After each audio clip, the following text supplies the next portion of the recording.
kailangan para po magsimba sa Basilika. At masaya po namin na ibinabahagi sa inyo na ngayong taon po ay 90 years anniversary po ng Office of the Vice President. At isa po sa aming activities para sa mga 90 years celebration namin ay ang aming pong pagbisita dito sa Malawag at pagsama sa misa kanina umaga alas 6 po ng umaga. Yes, ma'am.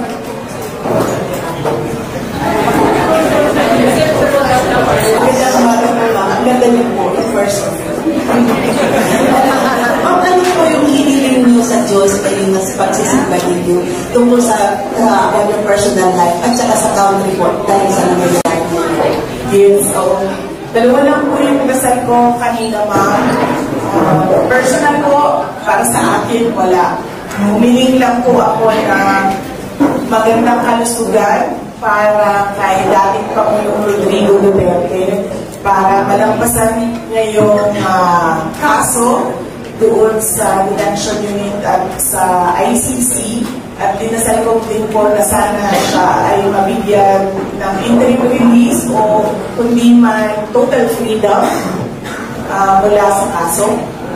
At yung dasal ko po para sa bayan is a peaceful and prosperous Philippines and peace and comfort for every Filipino. Yun po yung dasal ko kanina umaga.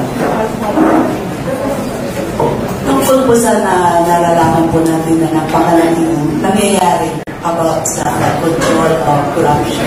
Ano po yung masasabi niyo? Nakakalungkot po ba? Dahil ang corruption po ay problema na natin. Nung mayor pa po ako, una po ako naging mayor 2010. Panahon po yun ni dating Pangulong Aquino.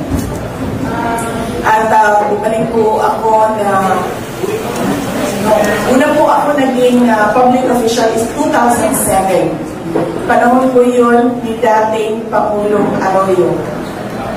Tapos naabutan ko po si dating Pangulong Aquino, President Duterte, ngayon po President Marcos.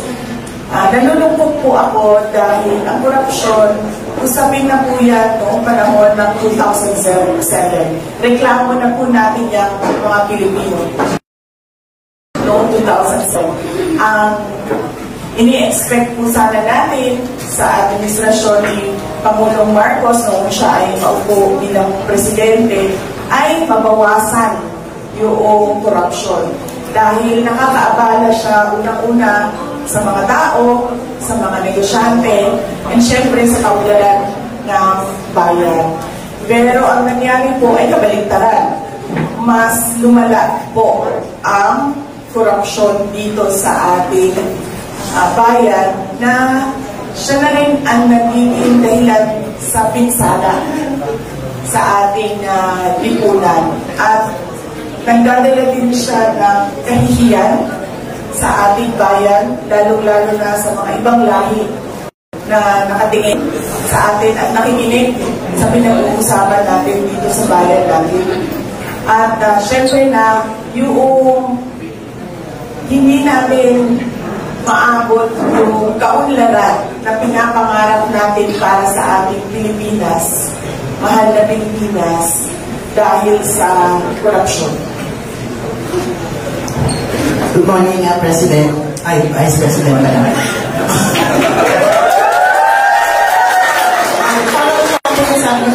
Yung interim release ni Tatay Digong, kung saan po ang update? Nag-file po ng interim release yung defense team ni dating Pangulong Rodrigo Duterte. Nakahanap po sila ng isang bansa na tatanggap, third country na tatanggap kay Pangulong Duterte.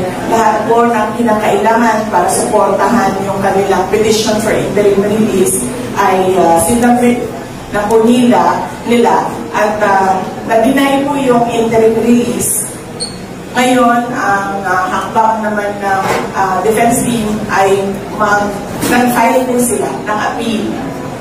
Tapos, nagsubmit na po sila ng bago pang mga supporting documents na nagsasabi na wala po kay dating Pangulong Rodrigo Duterte yung mga risk factors sa pagbibigay ng interim release. Ang risk factors po, unang-una, flight risk, ibig sabihin magtatago.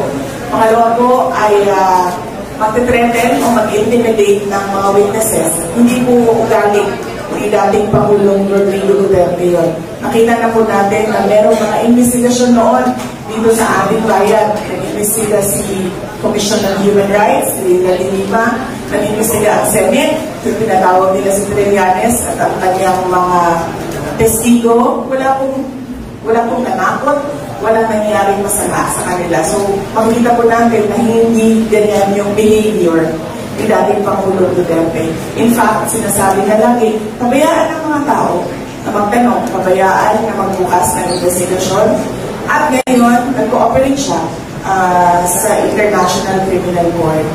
At yung pangatlo po na risk factor ay yung posibleng pagpapatuloy ng paggawa ng krimen. So, wala po sa kanya lahat yun. So, yun po yung inuulit ng defense team sa kanilang appeal at naglagay po sila ng iba pang mga supporting documents. Good morning, VP EY, Panigiri of DWIC. Reaction niyo po una, pilit na shift yung investigation dinadala sa flood control projects daw sa Davao. Plus, second, ano po ba yung mga sistema pinatupad at pinapatupad ng pamunaan ng Duterte at puro walang negative reaction from your constituents sa Davao with regards to flood control and infra projects dun sa inyo?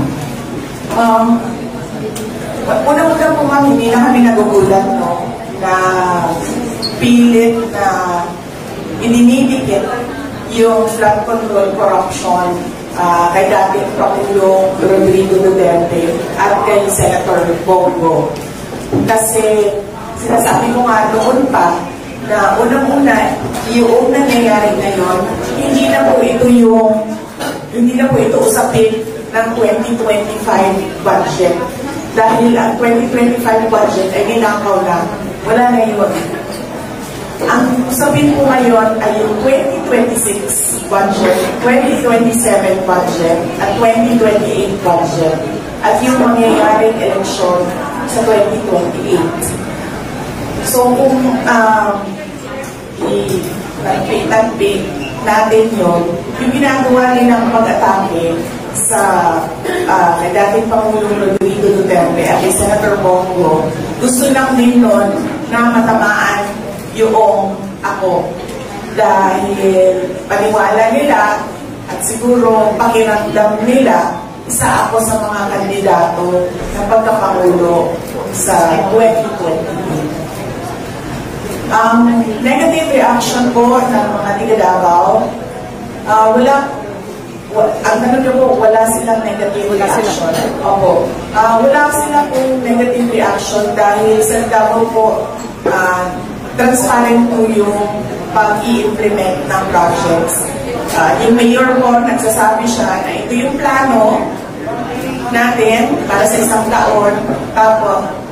Tapos after 1 year, nagsa-state of the city address siya at sinasabi niya rin, ito yung mga hindi nasunod, ito yung mga nasunod ng plano, at ito yung mga hindi nagawa at bakit hindi sila nagawa.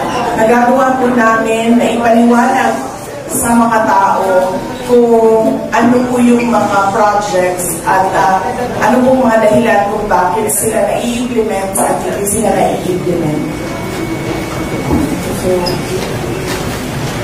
Good morning po, Madam Vice President.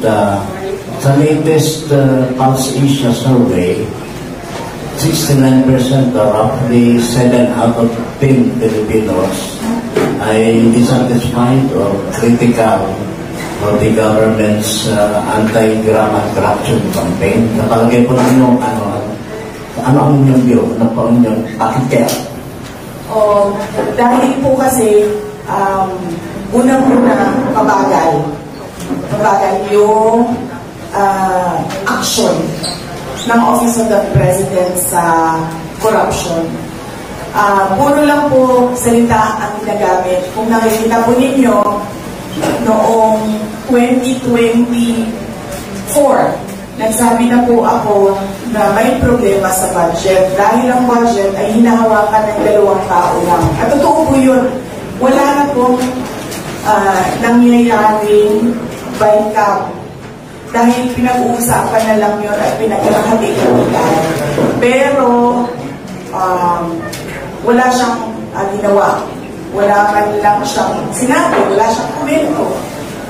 Tapos, nagkaroon ng SONA na palagay ko gusto nilang magpapogi ba sa taong bayan, sa nakikita at sa reklamo ng taong bayan. Palagay ko gusto nilang magpapogi, nagsabi na mahiya naman kayo, hindi nila naisip na yung sinabi nila ay babalik sa kanila. At yun na rin yung sinabi ko na ang korupsyon na ang nagiging dahilan sa pinsala, sa mga pagbaha, sa perwisyo, sa mga tao. At nakikita natin na walang action at walang ginagawa. Meron lang investigasyon, pero palagay ko, ang hinahanap ng tao ay sabihin niya na itong mga congressman na ito, sila yung dahilan ng mga corruption sa loob ng House of Representatives.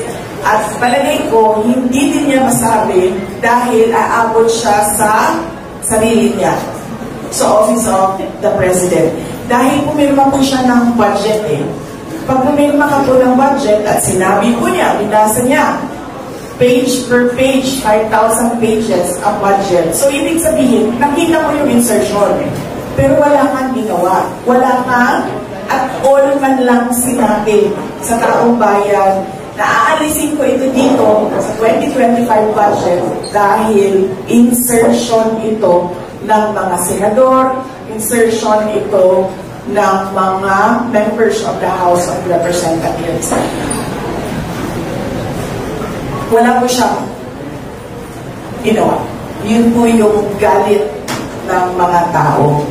Hindi po niya pwedeng masabi na politika ito dahil hindi po siya kandidato kailanman sa darating na mga eleksyon. Siguro kandidato ng congressman sa Ilocos Norte, pero napakaliit na nun Hindi na siya makakatakbo bilang presidente, maliban na lang kung itutuloy at ipipilit nila yung charter change nila.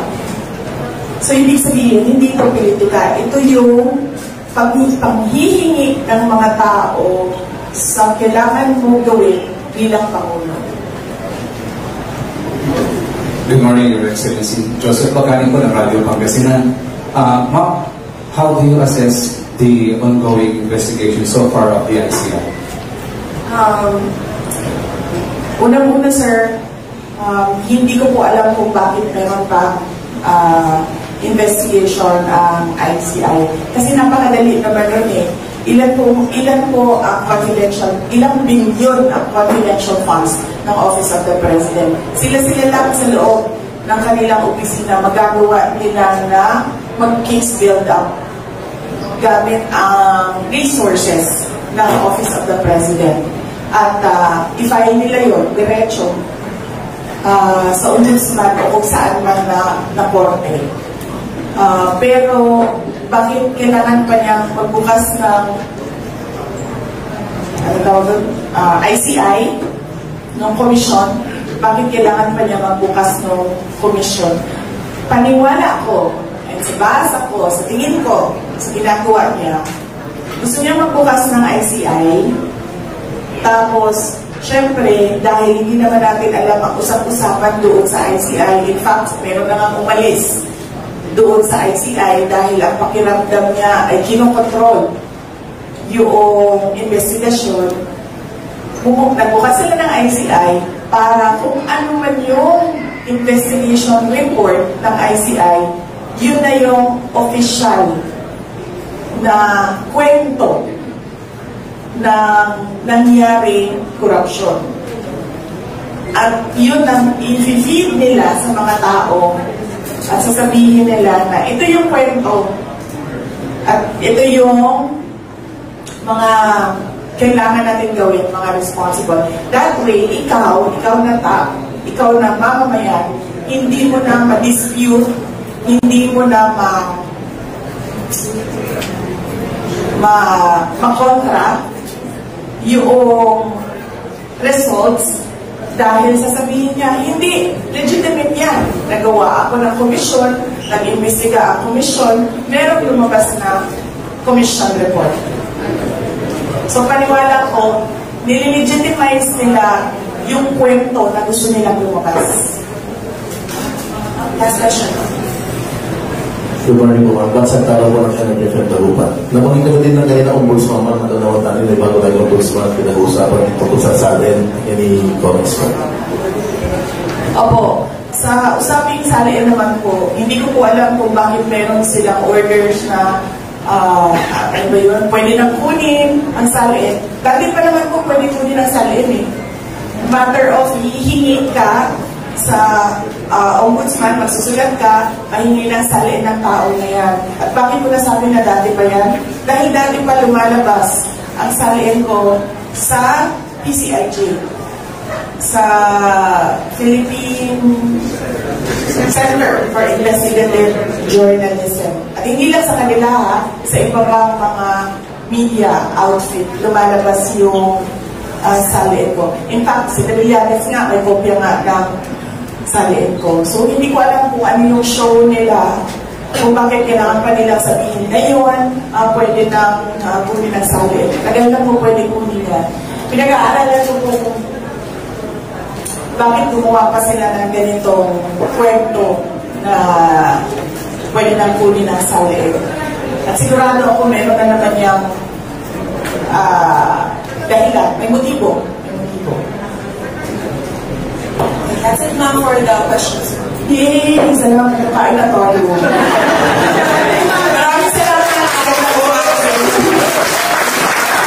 at sa mga kasamahan ko sa Office of the Vice President,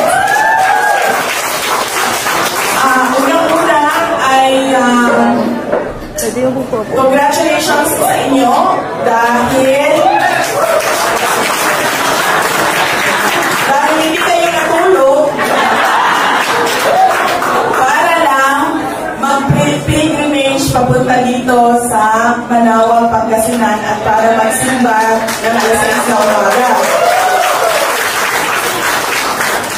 At pangalawa, huwag niyong kalimutan yung homily ni Father kanina. Anong sinabi ni Father? I-check ko lang kasi baka natulog na kayo sa misa. Hindi kayo natulog sa biyahe, natulog kayo sa misa.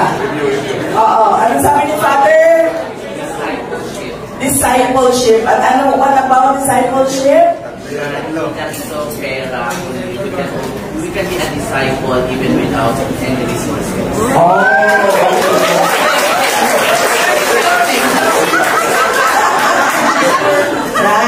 So, huwag natin kalimutan yung message ng Diyos. Ang ano lang doon is, ang messenger lang si Father. Pero yun ay galing sa Biblia. At ang pangatlo ay, mag-ingat kayo pauwi. Huwag kayong tumiretso ng Baguio. Sabi ni Mayor, 1 hour and 30 minutes na lang daw galing dito ang Baguio. So, huwag kayong tumiretso doon. Bumalik kayo ng Mandaluyong.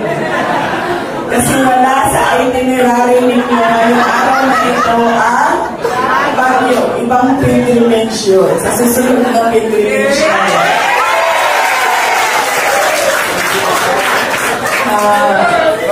Masaya ako na nakasama mo kayong lahat ngayon. Ang kasama namin sa Central Office, sa Mandaluyong, mga kasamahan namin sa Satellite Office dito sa Pangasinan. At ang ating mga kaibigan dito sa Manawag, sa Dagupan, nandito po si Mayor, nandito si Barangay Laping, nandito si Brian Lynn, si Ma'am Cecil, at sa inyo po, mga kasamahan namin sa media. Maraming salamat po. Magandang umaga.